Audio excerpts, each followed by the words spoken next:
시간 하나님께서 우리에게 주신 말씀 함께 봅니다. 마태복음 11장 28절 29절 말씀입니다. 신약성경 18면입니다. 수고하고 무거운 짐진 자들아 다 내게로 오라. 내가 너희를 쉬게 하리라. 나는 마음이 온유하고 겸손하니 나의 멍에를 메고 내게 배우라. 그리하면 너희 마음이 쉼을 얻으리니. 아멘. 여러분, 쇼핑몰에 한 여성분이 갔었는데 여러분, 진열된 마네킹을 보면서 야, 저 옷 입으면 나도 저렇게 아름다워지겠다. 여러분, 착각인 거 아시죠? 절대 그렇게 안 나와요. 왜냐하면 마네킹의 사이즈와 나의 몸매 사이즈는 전혀 다르기 때문에 그래요. 또 조명도 다르죠. 마네킹은 아무래도 조명을 쏘고 있으니까 훨씬 더 아름답게 보이죠. 근데 그 옷을 입어보면 왠지 나하고 어울리지 않는 그러한 모습들을 생각을 해봅니다. 여러분, 마네킹을 보면 소망이 생기는데 입어보면 절망이 생기죠. 그러죠. 여러분, 비현실적인 그러한 몸매를 보면서 우리가 나도 저렇게 되었으면 하는데 그것은 우리에게 이루어질 수 없는 일입니다. 우리가 살아갈 때 헛된 모델을 바라보고 헛된 소망을 품으면 낙심밖에 안 되거든요. 우리에게는 참 모델이 필요하고 참 소망이 필요합니다. 그분이 사도 바울은 바로 예수 그리스도임을 말씀하고 있죠. 히브리서 12장 2절 말씀에 믿음의 주여 또 온전하게 하신 이인 누구를 바라보자? 예수를 바라보자. 여러분, 세상의 헛된 마네킹 바라보지 말고 우리의 소망 되신 예수 그리스도를 바라볼 수 있기를 주님의 이름으로 축원합니다. 오직 예수님만이 우리의 참 소망이 되고 우리의 참 스승이 되기 때문입니다. 오늘 우리는 스승의 주일을 또 맞이하면서 참 스승 되신 예수님에 대한 이야기를 함께 나눠보려고 합니다. 정말 내가 예수님을 나의 주로, 예수님을 나의 참 스승으로 내가 인정한다면 그러면 내가 예수님의 제자로서 나는 어떤 삶을 사는 것이 맞을까? 어떤 제자의 삶을 살아가는 것이 하나님이 기뻐하는 삶의 모습일까? 여러분, 스승의 주일을 맞이하면서 예수님을 바라보면서 예수님의 제자로서의 다시 한번 말씀을 통하여 결단하고 또 그 말씀을 통하여 아름다운 제자의 모습으로 변화되어져가는 저와 여러분이 되기를 주님의 이름으로 축원합니다. 이를 위해 먼저 제자는 스승 대신 예수님의 뜻을 따라 사는 것입니다. 제자는 누구의 뜻을 따라가는 거예요? 예수님 따라. 스승이야 제자의 뜻을 따라가는 것이죠. 여러분, 한 가지 기술을 통달할 만큼 오랫동안 그것에 집중해서 심혈을 기울이고 연구하고 배워요. 그걸 우리는 장인정신이라고 이야기를 합니다. 그럼 제자가 그 장인에게 그 기술을 배울 때에 무엇을 배울까요? 기술만 배울까요? 아니에요. 그 장인의 철학도 배우는 거예요. 그분의 삶을 배우는 거예요. 그럴 때 온전한 제자가 되는 거거든요. 우리가 그 사람이 만드는 거, 저 기술만 내가 배우면 되겠지, 그건 온전한 장인이 아니에요. 스승의 마음과 뜻과 생각이 무엇인가, 그분의 삶의 태도를 내 몸으로 배워가는 거예요. 그때야 온전한 제자가 되는 것 아니겠습니까? 누군가 그 이야기를 해요. 나는 저분의 제자다. 그런데 물어보니까 뭐라 그래요? 나는 그런 적 없다. 자기 혼자 제자면 무슨 의미가 있습니까? 스승이 제자로 인정을 해줘야 제자가 되는 것 아니겠어요? 여러분, 예수님의 제자인 우리도 예수님의 정신, 예수님의 마음을 우리가 배우고 또 예수님께 배운 그 마음과 정신을 또 다른 사람들에게 가르쳐주는 또 스승이 되어야 하지 않겠습니까? 그렇다면 2000년 전 예수님께서 이 땅에 오실 때에 예수님의 마음은 어떤 마음으로 오셨을까? 예수님이 십자가에 달려 죽으실 때 예수님은 어떤 생각으로, 어떤 뜻으로 십자가에 달려 죽으셨을까? 여러분, 우리가 예수님에 대해서 알아야 예수님의 제자의 삶을 살아갈 수 있는 것입니다. 그래서 오늘 본문 28절에 수고하고 무거운 짐진 자들아 다 내게로 오라. 내가 너희를 쉬게 하리라 라고 말씀하고 있습니다. 여러분, 지금도 수고하고 무거운 짐을 지고 고통 가운데 갈 바를 알지 못하고 허우적거리며 사는 사람들이 참 많이 있습니다. 그들의 마음속에는 쉼을 얻고 싶어하고 자유하기를 원하는데 방법을 알지 못하고 길을 알지 못하며 살아가는 사람들이 참 많이 있죠. 그 어둠 가운데 있는 이들에게 생명의 빛 되신 예수님께서 찾아오셔서 수고하고 무거운 짐진 자들아 다 내게로 오라 라고 그들을 초대하고 있습니다. 여러분, 그러면 이 수고하고 무거운 짐진 자라고 하는 의미는 뭘까요? 여러분, 수고하다라고 하는 원어민을 보면 스스로 많은 일들을 함으로 인해서 계속해서 피곤하고 힘들어요. 여러분, 아담이 범죄하기 전에는 에덴 동산에서 마음껏 내가 먹고 마시고 하고 싶은 거 할 수 있었단 말이에요. 근데 에덴 중앙에 있는 선악을 알게 하는 나무의 실과 먹지 말라, 먹으면 반드시 죽는다라고 하는 예수님의 말씀에 불순종하여 결국 먹죠. 그로 인하여 죄가 시작되었고, 그 죄로 인하여서 하나님께서는 인간에게 저주를 내립니다. 그게 바로 땀을 흘려야만 먹고 살 수 있다라고 하는 저주가 내려지죠. 에덴 동산에서는 마음껏 먹고 놀고 할 수 있었는데, 이제는 죄로 인하여서 그럴 수 없는 거예요. 내가 수고해서 땀을 흘려야만 내가 먹을 수 있는 그러한 고통이 우리에게 찾아온 것입니다. 근데 인간이 이 농사를 짓고 할 때에 이 욕심이라고 하는 것이 있죠. 예를 들어서 내가 100평의 농사를 짓고 내가 이만큼 하는데 내가 200평 지면 더 많이 얻을 수 있겠구나, 이런 생각이 들지 않겠어요? 그래서 100평보다는 좀 더 200평, 좀 더 300평 늘려가다 보니까 무엇이 어려움이 찾아와요? 수고하는 자의 모습이 되는 거예요. 그 욕심으로 인하여 나에게 점점 힘들어지는 그러한 어려움이 찾아오게 됩니다.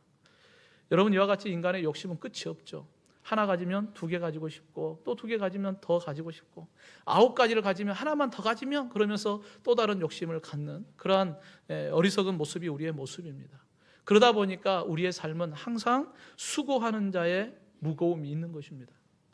또 무거운 짐진 자라고 하는 의미는 타인에 의해서 내가 짊어져야 할 무게감이거든요. 여러분, 우리가 살다 보면 어쩔 수 없이 내가 감당해야 할 일들이 있어요. 내가 직분이 있기 때문에 감당해야 하고, 내가 어떠한 위치에 있기 때문에 내가 감당해야 할 부분들이 있습니다. 자녀이기 때문에 부모님을 섬겨야 하고, 부모이기 때문에 또 자녀를 섬겨야 하는 그러한 무게감도 있죠. 또 직장 생활을 하다 보면 내 일만 합니까? 또 함께 하다 보면 다른 사람들의 일도 또 해줘야 그러지 않겠어요? 그러니까 이러한 부분들이 자꾸 나에게는 뭐가 돼요? 무거운 짐이 되어집니다. 그러다 보니까 내 마음속에 참된 안식이 없고 힘들고 어려운 그러한 무게감으로 양쪽 어깨를 누르기도 합니다. 근데 그것만 있는 게 아니죠. 우리의 삶에 죽음이라고 하는 앞으로의 미래에 대한 무게감도 있어요. 내가 이 땅에 사는 날 동안 이렇게 수고하고 무거운 짐진 자로 살아가는 것으로만 끝나는 게 아니라, 앞으로 내 삶의 미래는 어떻게 될까? 내가 죽고 난 다음에 나는 어떻게 될까에 대한 두려움에 대한 부분도 있죠. 그러다 보니까 수많은 사람들은 수고하고 무거운 짐진 자처럼 그 무게감에 짓눌려 살아가고 있습니다. 성도 여러분, 여러분은 자유합니까? 여러분의 삶에 전혀 나는 무게감 없이 나는 그냥 편안하고 나는 자유하다, 여러분 그러십니까? 그러지 않을 거예요. 우리가 이 땅에 발을 디디고 사는 날 동안에는 우리에게는 끊임없는 그러한 수고함과 무거움이 우리의 삶을 짓누르게 될 것입니다. 그런데 주님께서는 우리에게 말씀하는 거예요. 수고하고 무거운 짐진 자들아 다 내게로 오라 라고 우리를 초청합니다. 왜 그럴까요? 그 모든 무게감을 이제 내가 감당해 줄 것이니까 내게 와서 쉼을 얻으라고 우리에게 말씀하고 있습니다. 여러분, 예수님께서 이 땅에 오신 목적이 뭘까요? 예수님이 십자가에 달려 죽으신 목적이 무엇일까요? 그분이 우리의 주인이 되신다고 하는 그러한 의미가 무엇일까요? 여러분, 우리가 이 주님의 마음, 주님의 뜻을 알아야 주님이 우리를 초청할 때 그 초청에 우리가 반응하고 우리의 모든 것을 주님께 맡기고 그 안에서 쉼과 자유함을 얻을 수 있는 것입니다. 그렇기 때문에 예수님이 이 땅에 오신 목적이 뭔가? 예수님께서 십자가에 달려 죽으신 목적이 무엇인가? 예수님이 나를 부르시는 이유가 무엇인가에 대한 의미를 우리가 알아야 돼요.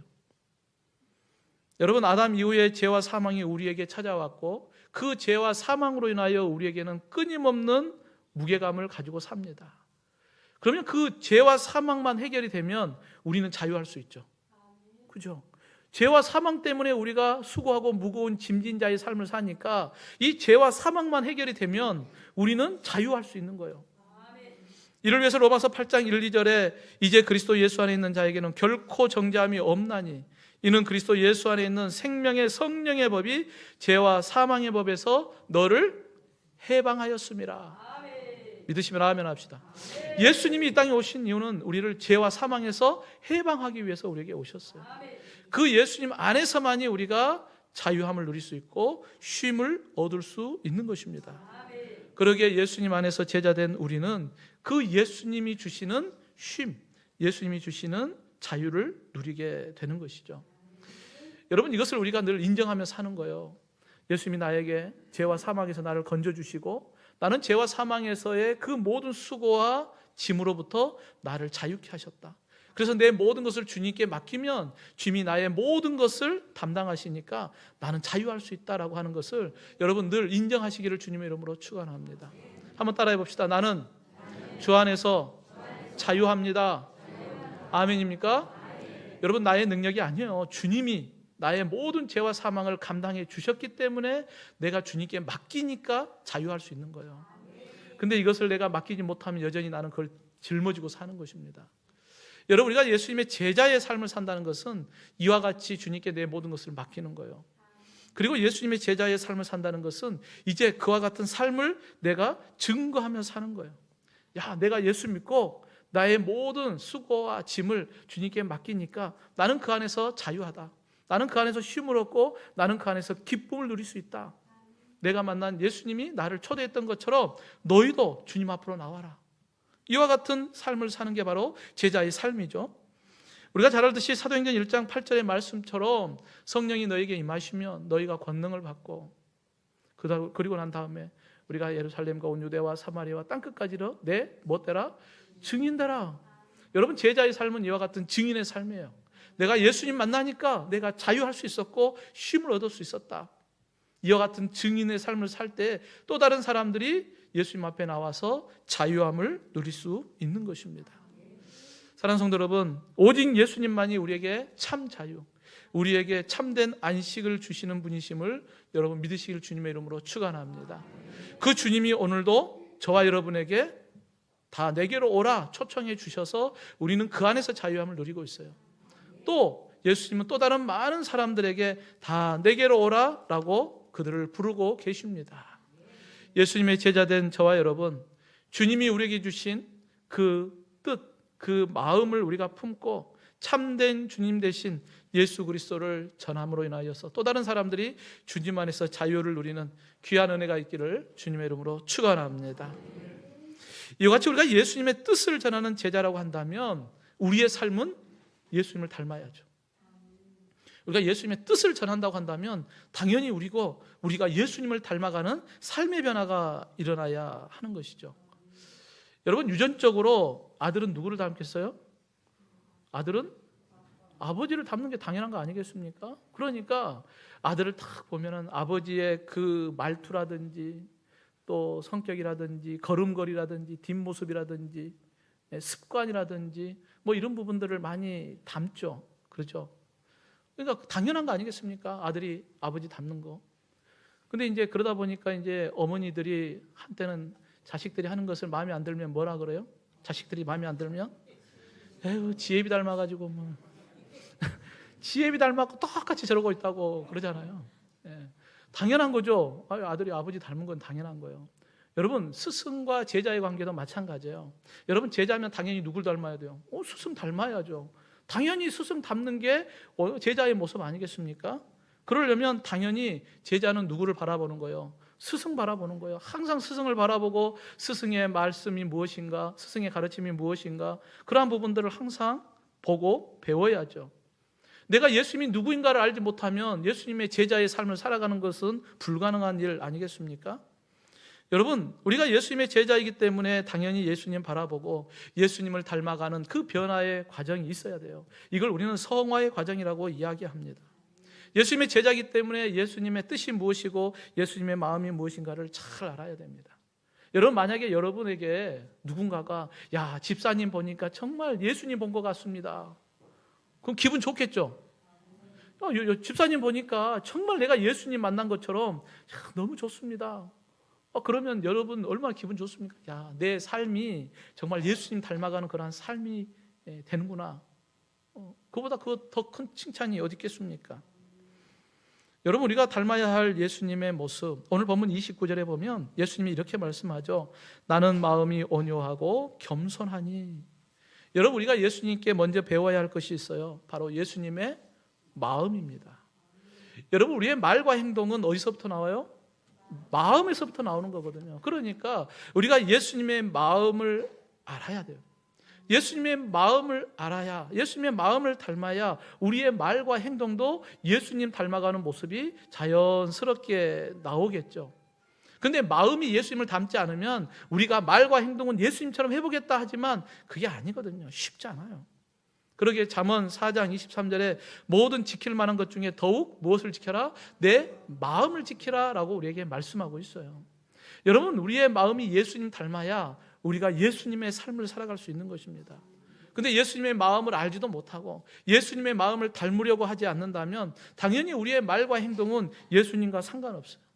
예수님의 마음은 온유함과 겸손함인데 예수님의 마음을 품지 않으면 우리의 삶에는 온유함과 겸손함이 나타날 수가 없는 것입니다.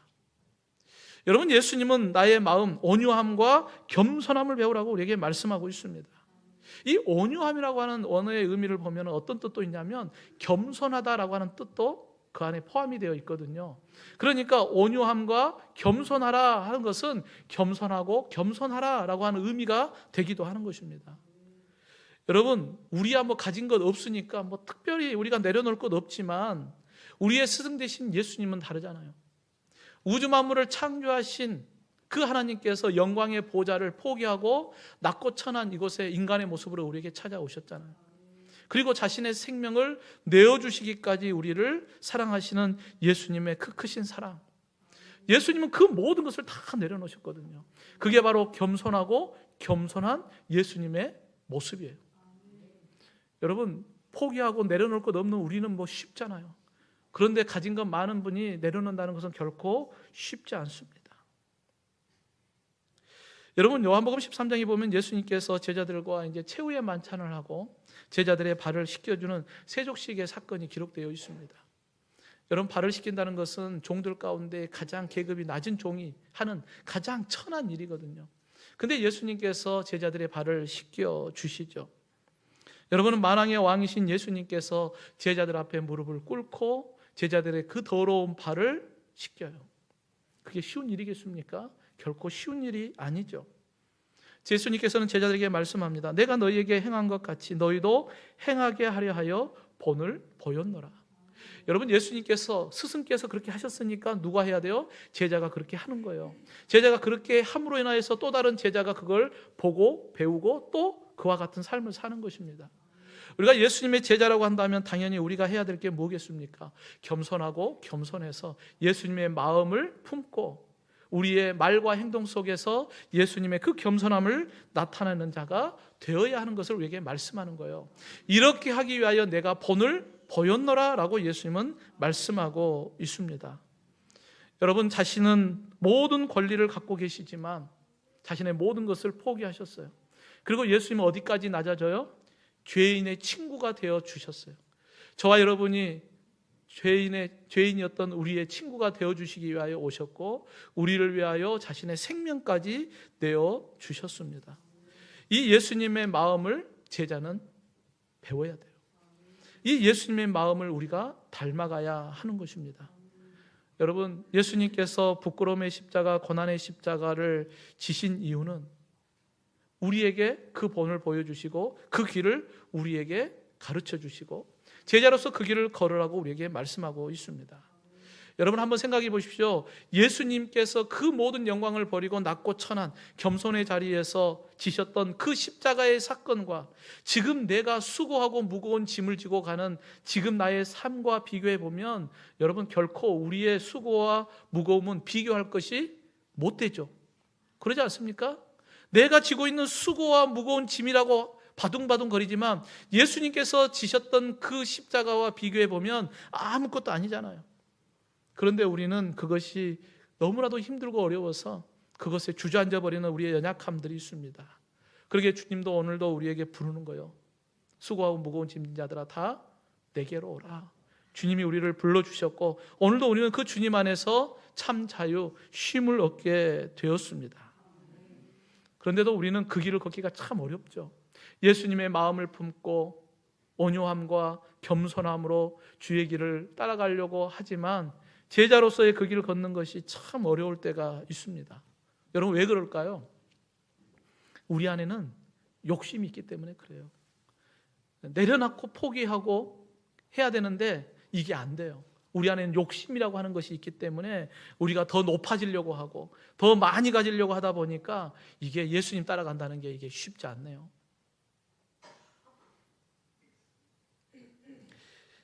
여러분, 하나님의 사람 야곱의 인생을 우리가 바라보면 그의 인생은 참 꽈배기처럼 꼬여버렸어요. 여러분, 그것이 왜 그래요? 욕심 때문이었거든요. 여러분, 야곱은 형 에서와 쌍둥이였어요. 이미 태중에 있을 때 하나님께서 이 동생 야곱에게 하나님이 주시는 약속의 복이 있었어요. 근데 야곱은 하나님의 때를 기다리지 못하죠. 자신의 욕심이 앞서서 결국은 형과 아버지 이삭을 속이죠. 그리고 장자권과 축복권을 빼앗아 버립니다. 그 일로 인하여서 형 에서가 동생 야곱을 죽이려고 하잖아요. 그러니까 그것 때문에 또 외삼촌 라반의 집까지 도망하여서 살아야 합니다. 부모 입장에서는 자식들이 서로 원수 관계로 죽이려고 하고, 그래서 자식들을 멀리 떠내보내야 하는 부모의 입장에서는 얼마나 힘듭니까? 또 형제들 간에 그와 같이 원수 관계가 되어서 서로 이와 같은 관계가 되어버리는 그러한 삶. 결국은 야곱은 20년의 세월 동안에 부모 곁을 떠나야만 했습니다. 훗날에 야곱이 이 바로 앞에, 애굽 바로 앞에 섰을 때 이런 고백을 하죠. 창세기 47장 9절에 보면 야곱이 바로에게 아뢰되 내 나그네의 길의 세월이 130년이니이다. 내 나이가 얼마 못 되니 우리 조상의 나그네 길의 연조에 미치지 못하나 험악한 세월을 보내었나이다. 여러분, 믿음의 사람 야곱이 내 삶은 진짜 나그네와 같이 험악한 세월이었습니다. 왜 이와 같은 고백을 할 수밖에 없었을까요? 예수님의 제자와 같이 겸손하고 겸손하였으면 문제가 되지 않았을 텐데 욕심이 앞서다 보니까 결국은 예수님의 제자의 삶을 살지 못하니까 이와 같은 꽈배기처럼 꼬여버리는 삶을 살았던 게 바로 야곱의 인생입니다. 성도 여러분, 우리가 예수님의 제자입니다라고 이야기하면서도 예수님이 보여주셨던 그 겸손하고 겸손한 삶의 자리를 우리가 지키지 못하고 내 안에 있는 욕심으로 인하여서 예수님의 제자가 아닌 세상의 어리석은 타락한 육성을 쫓아가는 우리의 모습들이 있지 않은가. 예수님의 제자라고 하면서도 악한 사단의 도구로 쓰임받는 어리석은 자의 모습이 되지 않는가 하는 생각을 해봅니다. 사랑하는 성도 여러분, 우리는 예수님의 제자입니다. 그렇기 때문에 예수님의 마음을 품어야 합니다. 온유하고 겸손한 삶을 살아야 합니다. 육신의 탐욕을 쫓아가는 자가 아니라 예수님의 제자와 같이 날 위하여 예수님이 자신의 모든 것을 내어주신 것 같이 우리도 주님을 위하여 온유함과 겸손함으로 예수님을 닮아가는 삶을 통하여 예수님을 증거하는 저와 여러분이 되기를 주님의 이름으로 축원합니다. 마지막으로 이와 같이 예수님의 제자는 예수님 안에서 생명의 멍에를 함께 매는 것입니다. 여러분, 예수님은 제자들에게 본문 29절 하반절에 나의 멍에를 메고 내게 배우라. 그리하면 너희 마음이 쉼을 얻으리라. 나의 멍에를 메라. 여러분, 멍에를 메는 것과 쉬는 것은 반대의 개념이에요. 여러분, 멍에가 무엇입니까? 수레나 쟁기를 끌기 위해서 말이나 소의 목에다가 이렇게 굽어진 막대기를 메는 거거든요. 요즘에 이제 새로 된 것도 하는데, 여러분, 말이나 소가 그것을 멍에를 맨다는 것은 그건 고난이거든요. 여러분, 멍에를 메면 더 많은 일을 해야 합니다. 여러분, 멍에를 메면 쉬지 못하고 더 많은 고통의 시간들을 감당해야 합니다. 근데 예수님께서는 제자인 우리에게 나의 멍에를 메라 라고 말씀해요. 여러분, 쉼을 얻으려면 뭐 해야 된다는 거예요? 주님과 함께 멍에를 메야 된다라고 하는 것을 우리에게 말씀해요.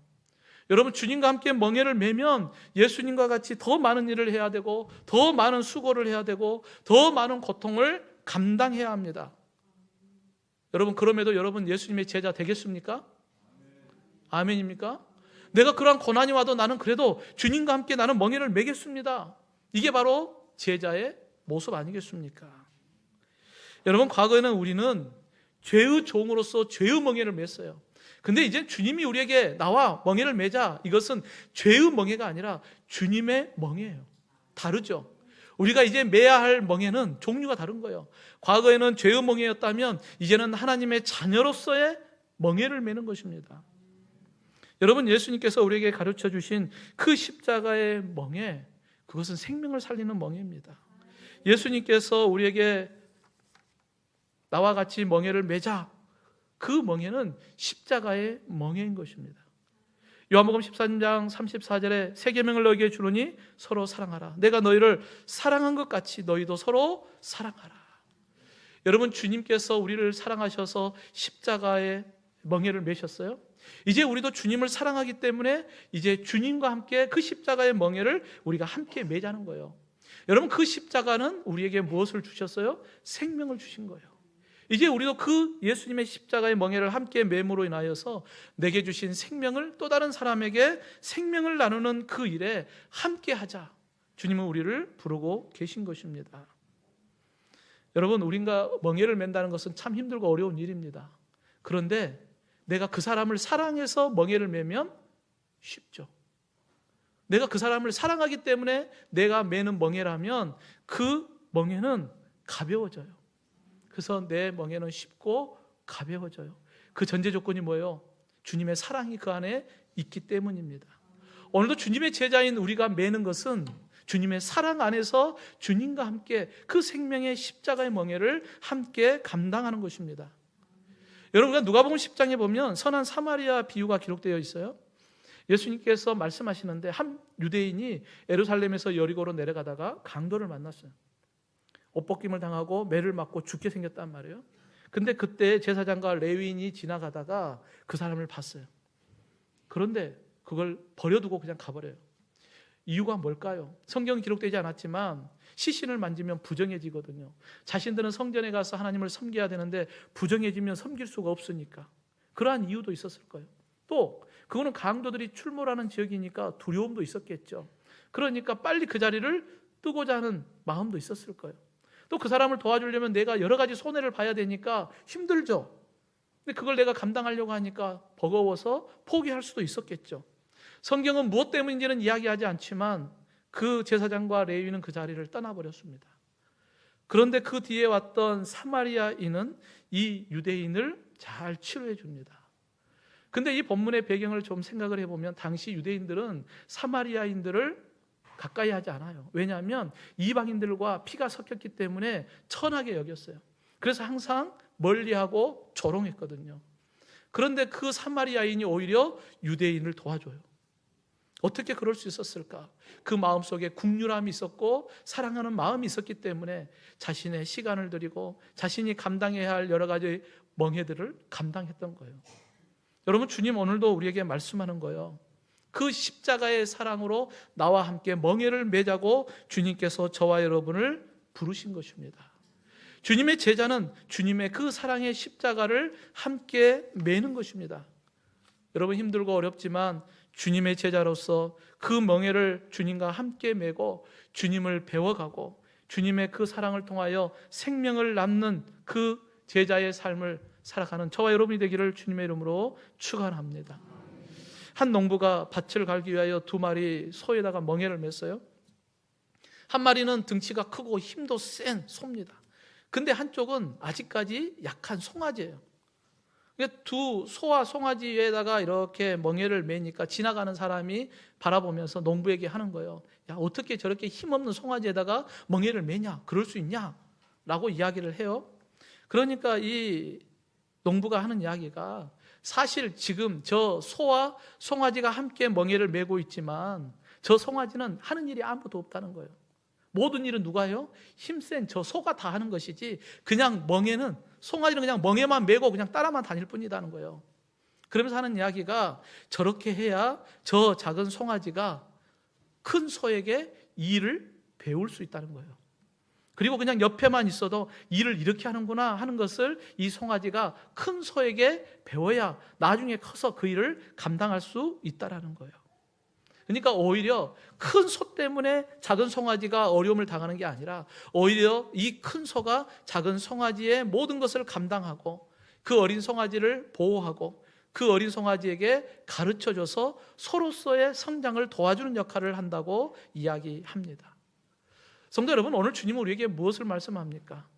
수고하고 무거운 짐진 자들아 다 내게로 오라 라고 우리에게를 초대합니다. 그러면서 주님의 제자들에게 하시는 말씀이 무엇입니까? 나와 함께 그 멍에를 매자라고 우리에게 말씀해요. 여러분, 멍에를 맨다는 것은 우리가 힘들고 어려울 것 같죠? 아니요. 그 멍에를 누가 지는 거예요? 주님이 다 지시는 거예요. 주님이 다 감당하시는 것입니다. 그저 우리는 옆에서 주님과 함께 걸어가면 주님이 다 하시는 거예요. 그러니까 우리는 주님께 맡기면 그 안에서 쉼을 얻고 참 자유를 누리게 되는 것입니다. 내가 볼 때는 지금 내가 하는 것 같고, 내가 어려운 것 같고, 나만 하고 있는 것 같죠? 아니요. 오늘도 주님이 우리의 스승 되셔서 우리의 모든 것을 감당하고 계십니다. 십자가의 생명을 내어주기까지 우리의 모든 것을 감당하신 예수 그리스도, 그분이 우리의 참 스승 되어서 오늘도 그 스승 되신 주님을 본받아서 우리도 주님과 함께 예수님의 제자의 삶을 살아가기를 간절히 원합니다. 사랑하는 성도 여러분, 길이요 진리요 생명 되신 예수 그리스도만이 우리의 참 스승 되십니다. 오늘도 그 예수님을 닮아가는 변화의 삶을 통하여서 또 다른 많은 사람들이 우리의 모습을 통하여 예수님 만나고 예수님 안에서 참 쉼을 얻고 참 생명을 얻어가는 귀한 은혜, 날마다 예수님 닮아가는 제자의 삶을 사는 저와 여러분 되기를 주님의 이름으로 축원합니다.